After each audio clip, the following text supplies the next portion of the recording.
This is Risa Polanski reporting for Miami Today. Jerry Libbin, new president and CEO of the Miami Beach Chamber of Commerce, is also a city commissioner. He says he sees the roles as symbiotic. Both involve serving the community, says Mr. Libbin, who has a background in social work. He sees a long-awaited convention center revamp and the soon-to-begin construction of a tunnel to the Port of Miami as two of the biggest issues facing the residents and businesses on Miami Beach today. He joins us for this week's profile. Well, I think it's really a matter of reaching out to the officials in Miami Beach. In my opinion, should have been done previously. I know our Mayor Bauer, has been very outspoken on this. Mayor Bauer, myself, and our city manager were in Tallahassee yesterday as part of the Day's delegation.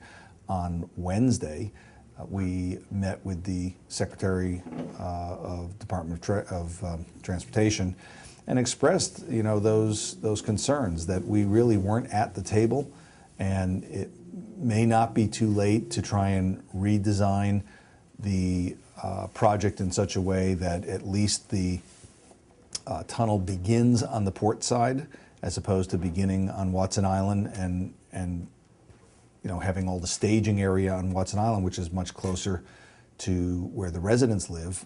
We would like them to look at the possibility of having that staging over by the port and just move all of that off of the area that would potentially be more congested and more problematic, lead to more slowdowns, more lane closures. And although at our city commission meeting a week ago we were assured that there will be no lane closures or minimal lane closures, we don't believe that would be the case.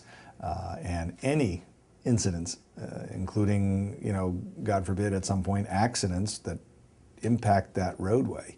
There was one, as you recall, like a week ago where there was an accident and it was a nightmare.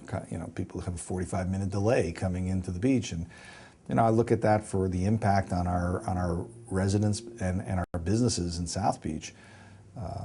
And it could be really a significant financial impact to our businesses.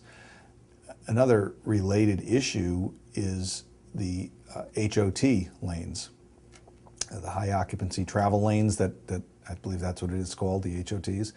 And we requested many times over that there was an entry and exit from the I-195 Julia Tuttle, which has not been accomplished.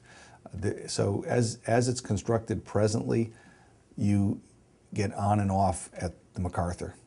So all of the southbound traffic on I-95 and all of the northbound traffic would be now thrown right into the area that we're talking about, a 5-year project with 7,000 additional trucks a day. And that's the only place that the HOT lanes can enter and exit Miami Beach.